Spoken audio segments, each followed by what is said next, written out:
இன்னைக்கு நம்ம பார்க்க போற நியூஸ் எதை பத்தி அப்படின்னா பொங்கல் பரிசு சிறப்பு தொகுப்பு இதை பத்தி தான் பார்க்க போறோம். இதை பத்தின முழு விவரங்களை நீங்க தெரிஞ்சுக்கணும் அப்படின்னா நம்ம வீடியோவை ஸ்கிப் பண்ணாம பாருங்க. நீங்க இப்பதான் ஃபர்ஸ்ட் டைம் நம்ம சேனலை பாக்குறீங்க அப்படின்னா சப்ஸ்கிரைப் பண்ணிக்கோங்க, பக்கத்துல இருக்க பெல் ஐக்கானை கிளிக் பண்ணிக்கோங்க.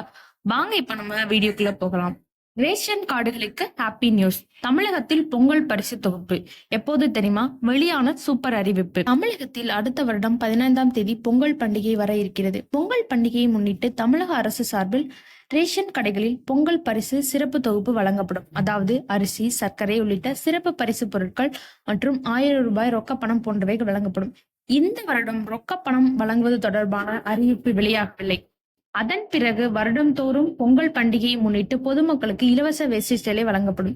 இதற்கு வேஷ்டி சேலைகள் தற்போது தயாராகி வருகிறது. இந்த நிலையில் தமிழக கைத்தறி துறை அமைச்சர் ஆர் காந்தி தற்போது ஒரு முக்கிய தகவல் தெரிவித்துள்ளார். அதாவது தமிழ்நாட்டில் பொங்கல் பரிசுடன் சேர்த்து பொதுமக்களுக்கு இலவச வேட்டி சேலைகள் வழங்கப்பட இருக்கிறது. மேலும் இந்த பொங்கல் பரிசு தொகுப்பும் மற்றும் இலவச வேட்டி சேலை ஜனவரி முதல் வாரத்தில் வழங்கப்படும் என தெரிவித்துள்ளார் ஆர் காந்தி. இது மாதிரி நியூஸை நீங்க உடனுக்குடன் தெரிஞ்சுக்கலாம். நம்மளோட சேனலை சப்ஸ்கிரைப் பண்ணுங்க. தேங்க்ஸ் ஃபார் வாட்சிங் திஸ் வீடியோ.